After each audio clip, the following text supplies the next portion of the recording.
Dragon Table, I will be going over a tutorial on how to play Seasons. It is some of a resource management, but it's also a card game where you're playing a caster of sorts, playing cards in order to collect crystals and energy in order to play even more cards and collect even more crystals. Let's take a look. This is the game Seasons set up for a 3-player game. There looks like there's a lot going on, and there kind of is, but it all makes sense, particularly when you start to play it. It's one of those games that you kind of have to play to get a feel for it, but it will help to have this little tutorial to get you started down that path. Every player gets their own player board. Everyone starts with 4 cubes that match the color of their board. 1 cube goes on the 0 spot of their summoning gauge. And this tells you how many cards you're allowed to summon. And so it starts with 0. And the other one goes on the bonus track. The bonus track actually will track negative points, because if you use one of the bonuses, it gives you negative points at the end of the game. And you can use up to 3 bonuses that are listed on your card during the game, up to a maximum of -20 points at the end of the game for using your bonuses. So whether or not you use them is going to depend on how badly you might need them, or if other people are using them as well. Your other cubes go on the crystal track. Sadly, there are no actual crystals to collect. I think that would have made the game, well, there are a lot of crystals, so you would have had to have hundreds and hundreds of crystals in order for this to work, but still I like the idea of actually being able to touch a crystal instead of having it just noted on a board, but that's the way it is. So you put 1 cube on the 0 marker of the crystals, and you put 1 on the 0 at the top, which indicates the hundreds. So once you get up to 99 on the crystal track, then when you move ahead to 100, you'd move up your cube to the next level, up to 100, and then up to 200 if you need to. There is also a track in the middle of the board that will keep track of the seasons, haha, name of the game, that you're playing in. This little black cube will keep track of the year you're in, because this takes place over 3 years. This cube will track the month that you're in of that year. And it goes up to 12, obviously. And once it crosses over this line, then after that you resolve the end of the year issues, and then you move on to the second year and you'd move that cube. Depending on what depending on what number this cube is sitting on, whether you're in the blue zone, the green zone, yellow, or red, will determine which dice you're rolling that turn. Because each dice correspond to the season. And there are different things available on the dice depending on what season you're rolling. The season that you're in will also determine how many crystals you can get from transmuting energy. Energy is your resource in the game. There's water energy, earth energy, fire energy, and air energy, indicated by a water droplet, a plant, a little flame, and a feather. And those are the different types of energy that you can store. You can store up to 7 on your card. There's a little sign that says max on your card. And you use these to play cards. You can also use them to transmute into crystals if you want to. During the first phase, in the winter phase, transmuting earth gives you the most crystals. It would give you 3 crystals. Transmuting flame would give you 2. And transmuting either water or air would give you 1 crystal. And that's going to change depending on what season you're in. And crystals are mostly used as points at the end of the game. Sometimes they are needed to play cards, but not commonly. Particularly with the deck that I'm going to be, the deck that we're going to be working with. We're going to be playing at the Magician level, which is the intermediate level of the game, which means that we're going to be playing with the cards that are numbered from 1 to 30. They're numbered at the bottom of the cards. the cards that are numbered 31 to 50, if you add them to the deck, makes it a little bit more complicated game and more advanced. The very, very first time that you play this game, if you go to page 4 in the rule book, it will suggest starting decks for each of your characters. Now, I'm not going to do that because we're going to assume that you're familiar enough with the game or you're learning the game and you want to know how to play it past the first game. Because the first game, you're given a preset hand or a preset starting 9 cards to work with. But in the actual game, when you play it, it's actually a drafting mechanic. Everyone is dealt 9 cards, you choose one, and then you pass the remainder to the person to your left, and then you keep doing that until everyone has chosen 9 cards from the ones that have been dealt out. And that's what we're going to do in this tutorial, is the drafting mechanic. And I will explain to you some of the choices that I make and why I make them when I go through the cards for the drafting. When you're going through the drafting mechanic of the game and choosing the 9 cards that you're going to start with, what you should know is that 3 of those cards are going to go into your hand initially. 3 of those cards are going to be set aside under this number 2 symbol to be put into your hand when you enter year 2. And the last 3 cards are going to be under the number 3 symbol that will be put into your hand when you begin year 3. So when you're drafting cards, you don't want to draft cards that are only good for you immediately or cards that are only good for you at the end of the game. You need to be thinking about drafting 9 cards that are balanced so that you can have 3 to start with, 3 the next year, and then 3 the year after that. There's some cards that are definitely better at the end of the game than at the beginning. Those generally are cards that allow you to get, say, turning things and turning energy into crystals. Cards that maybe even cost crystals but are high in value, things that don't let you do things.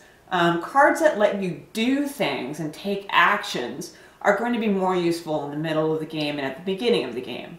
So that's something to think about when you're going through your drafting mechanic.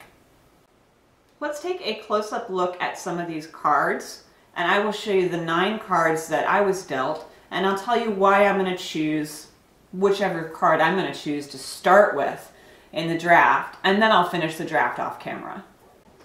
Okay, so here are some of the cards that I was given in my draft. I've got the Purse of Io. This is an item. All the cards in the deck are either items or they are familiars. The items are purple and the familiars are orange. So the Purse of Io, the cost to play this card is noted right here. The value of the card at the end of the game in prestige points is noted at the top left corner. And what the card does is explained below its cost. So for this one, it would cost me 1 flame and 1 air, and I would gain 1 extra crystal for each energy token I transmute. And that's one that's better for the end of the game, because during the game I'm going to be wanting to use the energy to play cards, less so than using energy to transmute into crystals. That's something that I'm going to be doing at the end of the game. Doesn't mean I'm not going to choose this card right now, but I definitely wouldn't be putting it in my hand initially. So I'll think about that one, but it's probably one I'm going to end up passing. We'll see what else I have. I got a Staff of Spring, that's worth 9 points, and it costs 3 earth to play. When you play this card, you gain 3 crystals whenever you summon a power card.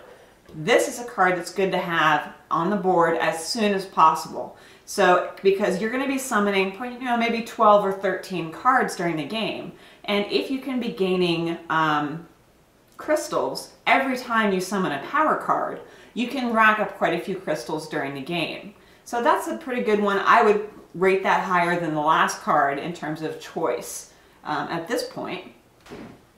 Oh, the Wondrous Chest. This is worth 4 points.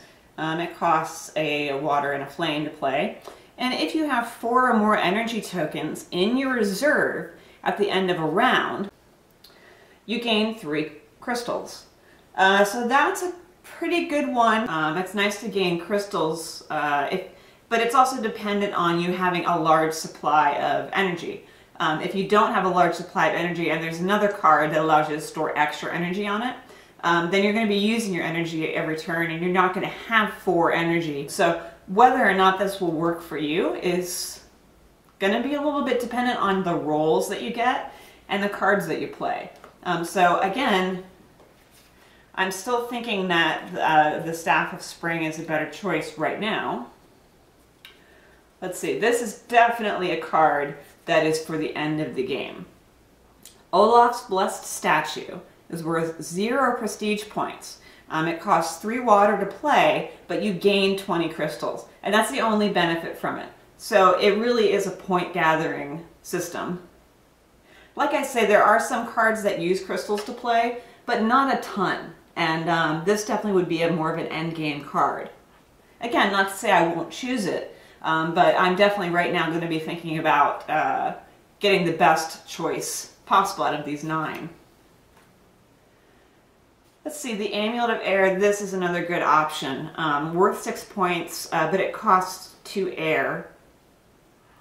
It allows you to increase your summoning gauge by 2, and that happens when you play the card. That's noted by this little symbol right here. Symbols like this, which have the little arrow, means that it happens recurring throughout the game at a different, point. This is usually a trigger point. This is whenever you summon a power card. But this symbol means that it happens immediately when you play the card. And that's a nice one. Because initially you start off not being able to play any cards. So being able to increase your summoning gauge is kind of a big deal. I'm going to think about that one for sure. The Die of Malice is worth 8 points, and it costs you 0 crystals to play. It is an activated card, so that means that it takes something to activate it. And when you activate it, you turn it like a magic card, you tap it. When you activate this, instead of performing the actions of your season die, you re-roll it, and you perform the new actions of the die roll. You also gain 2 crystals. That's a very handy card as well. So if you luck out, particularly if you're the last person choosing a die and you get a bad choice of die, you could, for free basically, just by tapping this card, re-roll your die and get a better selection, and in addition gain 2 crystals. That's a pretty good one too. I still like the Amulet of Air better for increasing your summoning gauge, but the Die of Malice is pretty good. The Divine Chalice is worth 10 points, so it's a bigger point value card. It costs 1 of each energy type. And it says you draw 4 power cards, you put 1 into play for free, and then you discard the other cards. Now, of course, you have to have room to put it in play. If your summoning gauge is at 3 and you already have 3 cards out, you wouldn't be able to use this card. Or if you had a summoning gauge of 3, you had 2 cards out, and then you played this card, there's no more room left for you to put a card down. So cards like this that allow you to play additional cards, you have to keep in mind what your summoning gauge is at, and I will spin this around so you can get a better look at the player board too.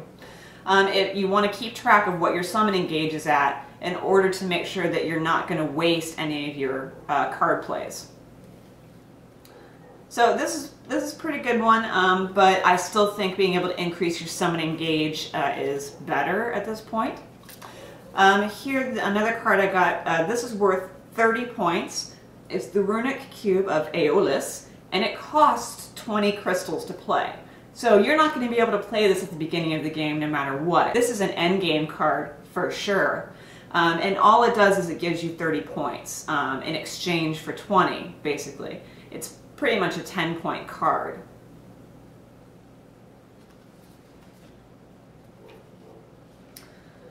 And this is a familiar, worth 8 points, Amsung Long Neck. It costs a water and an air to play. And this happens immediately when you play the card. Each player takes 1 of their magic items in play back into their hand. That can be a good thing, and it can also be a bad thing. So when you play it, you could be helping people. You could also be helping yourself. If there's something that you've played that you end up not using and it's just taking up space that you want to be, you know, your summon engage, if you have just run out of space of cards to play and you've got one that you played you just decide you didn't like, it gives you a chance to take it back in your hand. Or for cards, like for instance the Amulet of Air, that has this symbol on it that happens when you play the card. If you take this back in your hand, you get a chance to play it again and get the bonus from it again. So this is a pretty handy card, but it does potentially help other players. So I think, given all of the choices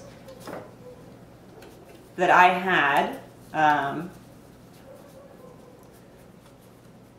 for my first draft, I'm going to go with the Amulet of Air. And obviously I would be keeping this to myself. No one else is going to know what cards I'm drafting or what cards were given to me until I pass them to the next person. So what I do now is I take this card and put it face down in front of me because I've chosen it, and then the other cards get passed to the player to my left. And when they're ready, they'll go through them and pick a card.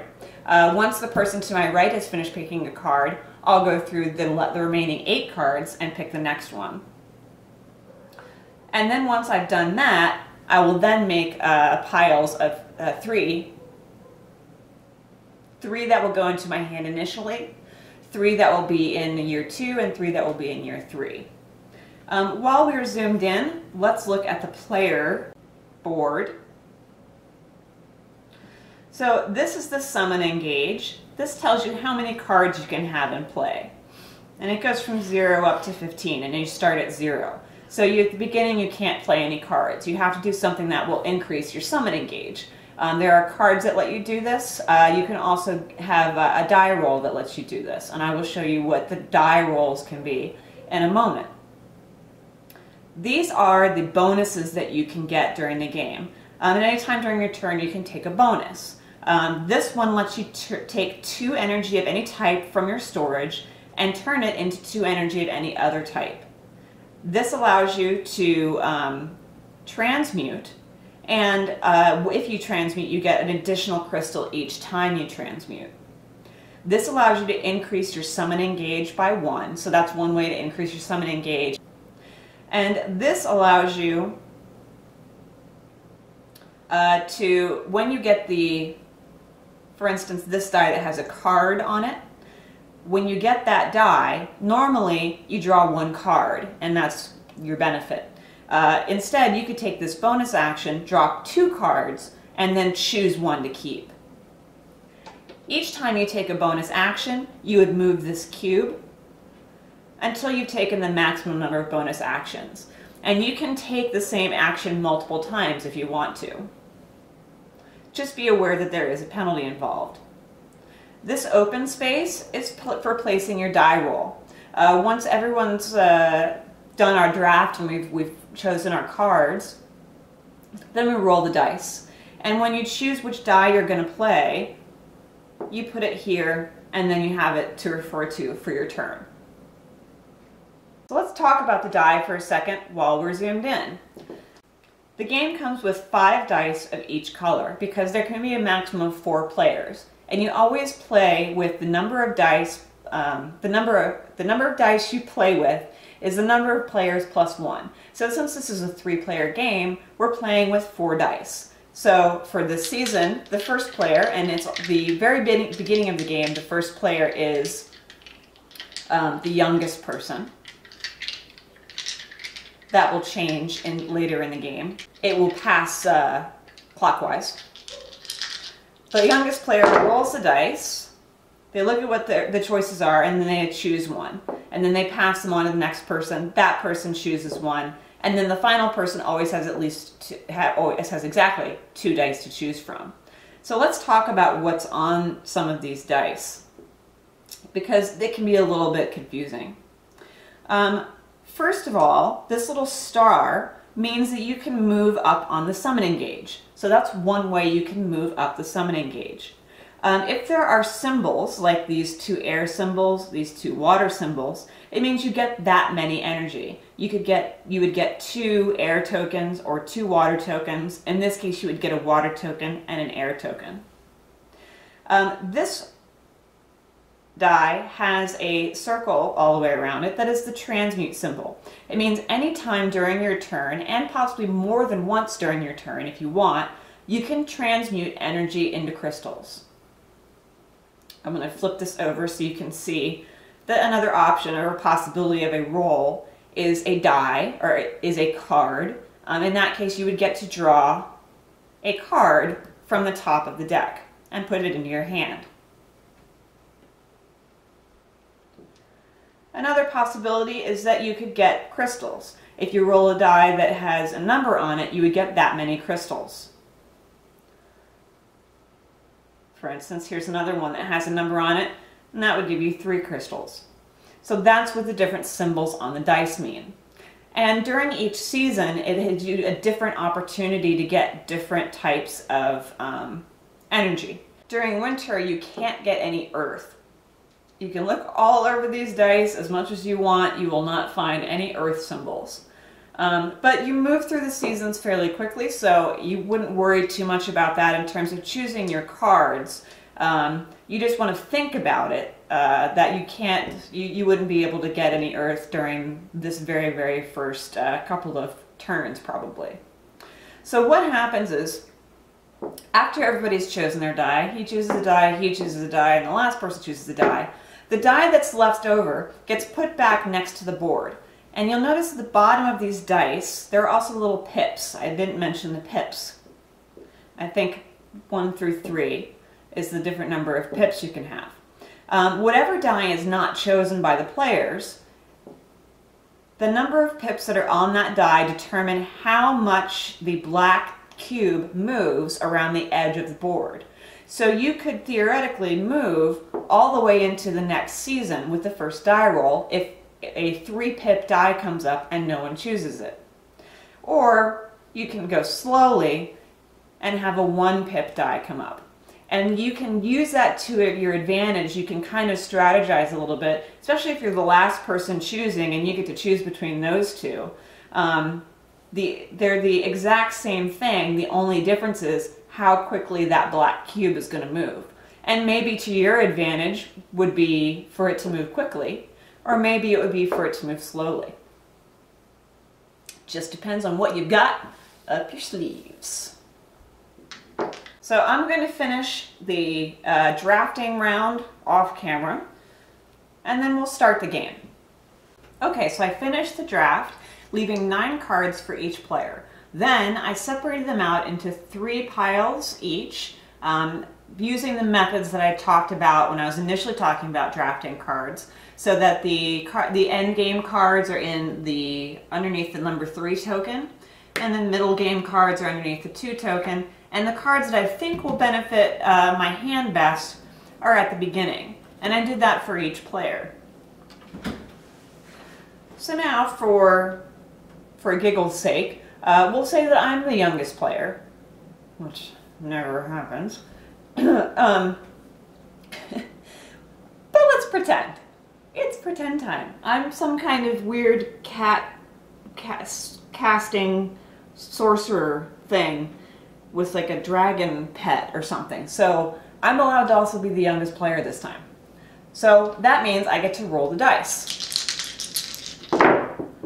And then I get first choice. So all of them have a star, which means everybody, no matter what they choose, is going to get to move up 1 on the summoning gauge, which is nice for everybody. And the only other, and every single roll also has a transmute on it, which usually you're not going to be using at this point in the game, although it's possible. So the only difference is which energy you get, either an air or a flame. So then I look at my cards, and I know that I have the Amulet of Air, which I talked about when I was initially going over the draft, that this was a card that I really wanted. So I want to choose a die that has air on it, because that's what I want to be able to play first if I can. So I'm going to choose the one that has the 3 pips on it. just because I don't want that one, or I want to decrease the chances of the 3 pips being used to move us really, really fast through the year. I'd rather take it slowly. So I'm going to take this die and place it right here. I get to move up 1 on the summoning gauge, and I get to take an air token, which will then be stored right here in the little scooped out portion next to my board. And then at any point during my turn, I can transmute if I wanted to. I don't want to. So then these dice get passed to the next person, who will look at their cards, maybe think about what they want to play. They know they're going to get a star to move forward on the summoning track.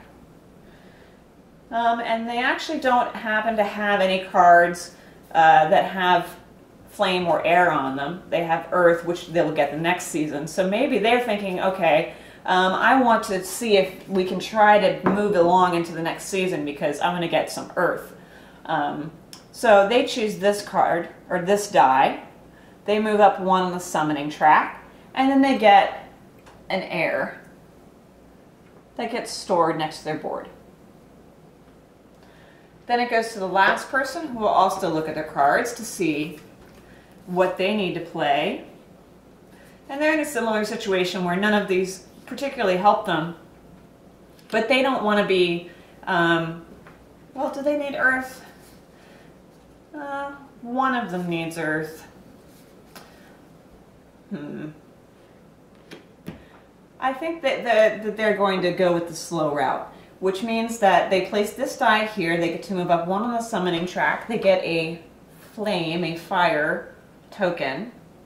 And then this die gets placed back next to the board. So we'll know at the end of this turn, because there's 1 pip on the die, that this 1 black cube will move to the 2.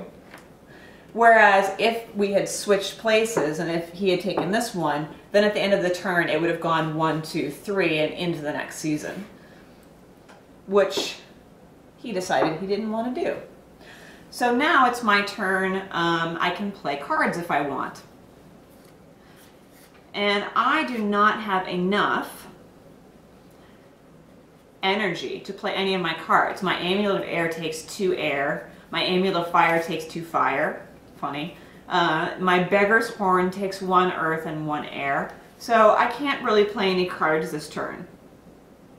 And using a bonus isn't going to do me any good because it's not going to get me any more energy. So I would pass to the next person.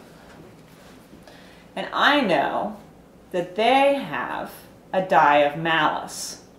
And the Die of Malice costs 0 crystals to play.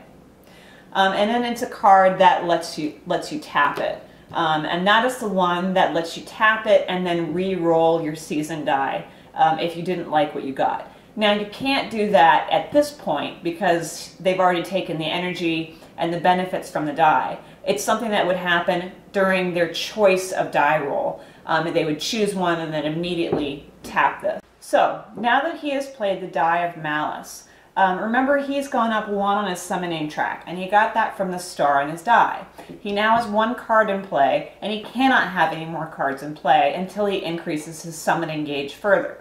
That can be done, again, by rolling another die with a star on it, or by using the bonus that lets you do so, or by playing a card, although that's kind of a tricksy situation if you need to play a card that will increase your summoning gauge, but you need to increase your summoning gauge in order to play the card.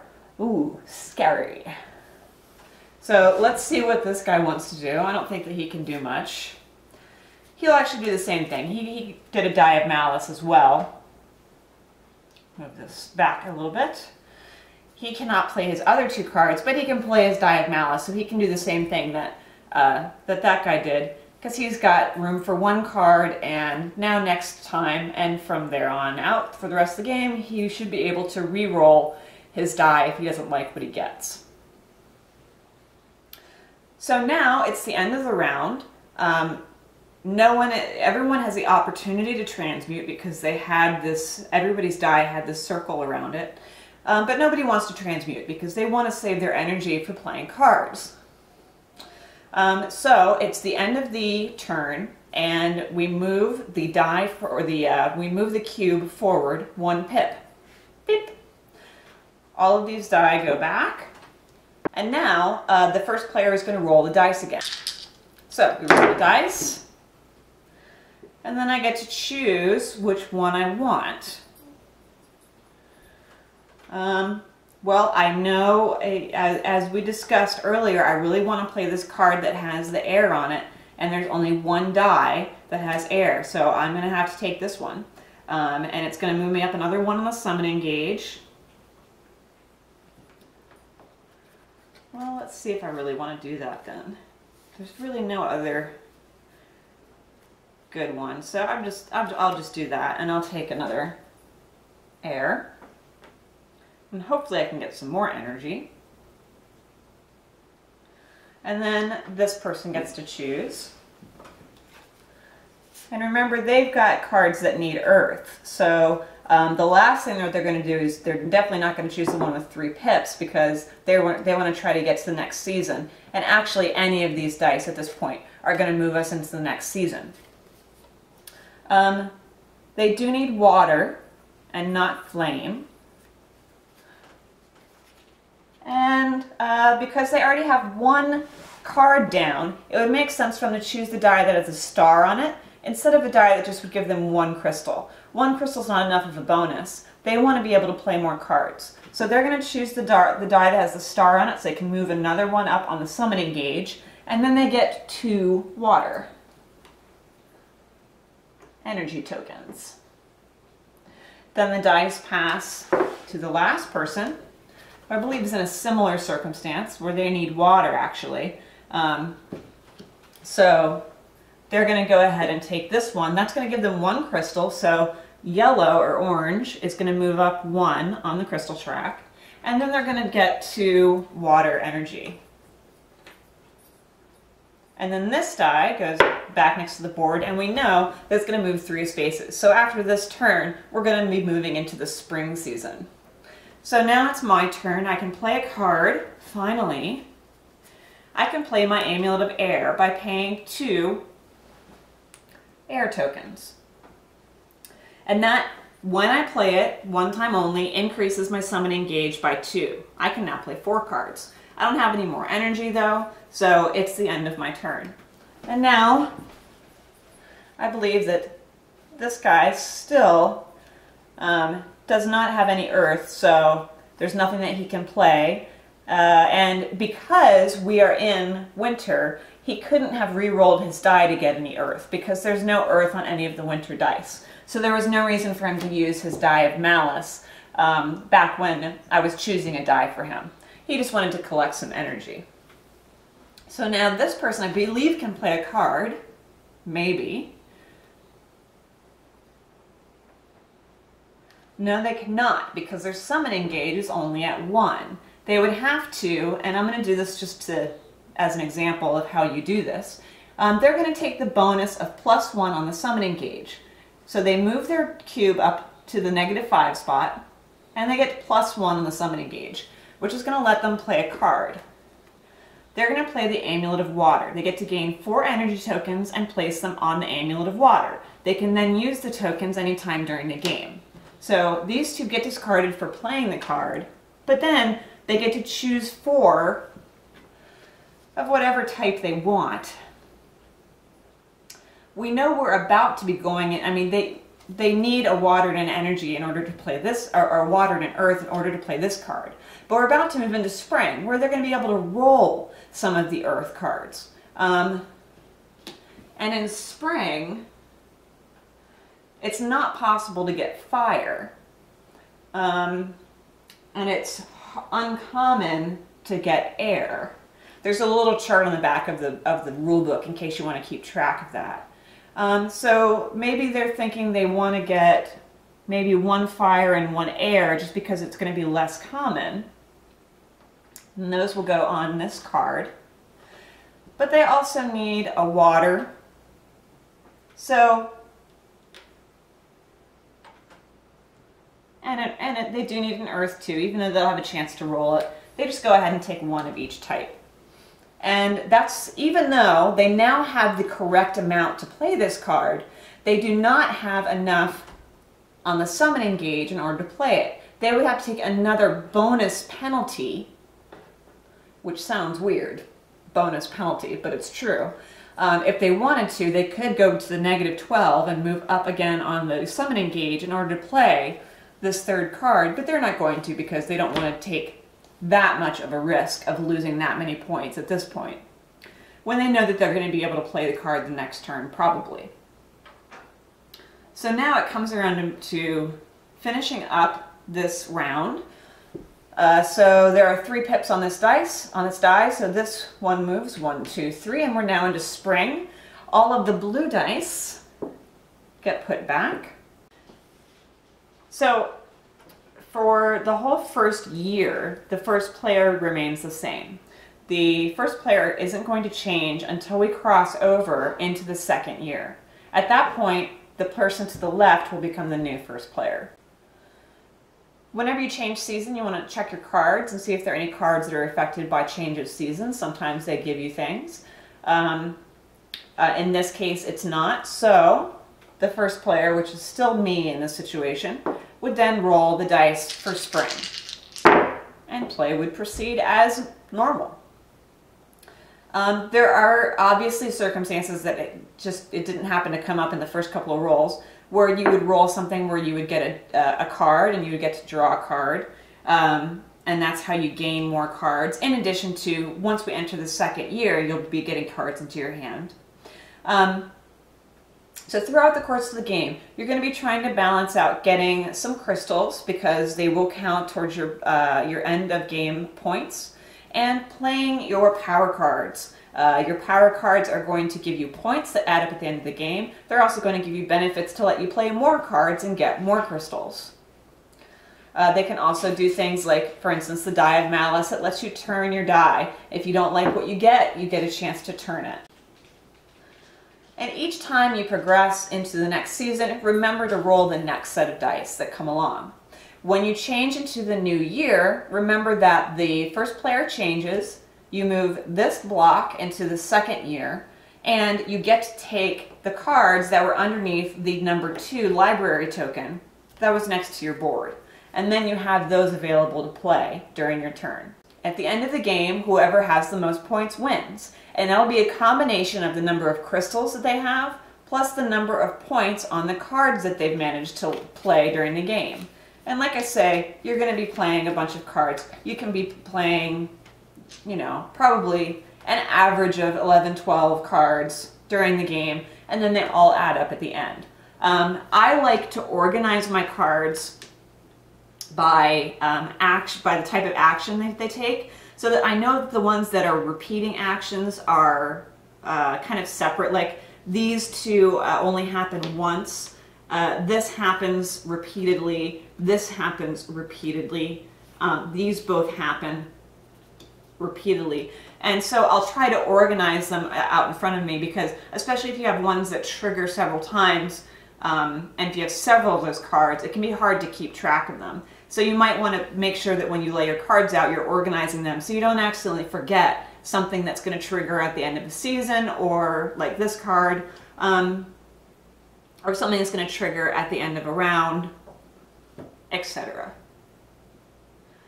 But that is how you play seasons. It's actually pretty fun, and it is pretty simple. It looks a little confusing at first, but it's really not that bad. And it's, again, one of those games that you get to know it by playing it. That's the best way to get to know this game, is by playing it. And you'll also get more familiar with the cards. That's why for your very first game they suggest having a preset deck of 9 cards instead of having to do the draft, because doing a draft and choosing cards when you really don't understand yet what they do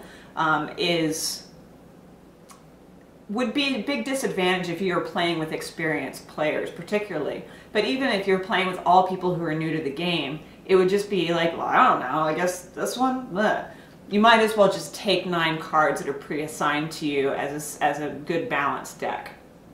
But once you've played at least one game, you should be fine drafting and choosing your own deck out of the cards that are dealt. I hope that makes some kind of sense, and I hope that you enjoy playing Seasons. Thanks for visiting the Dragon Table. I'll see you next time.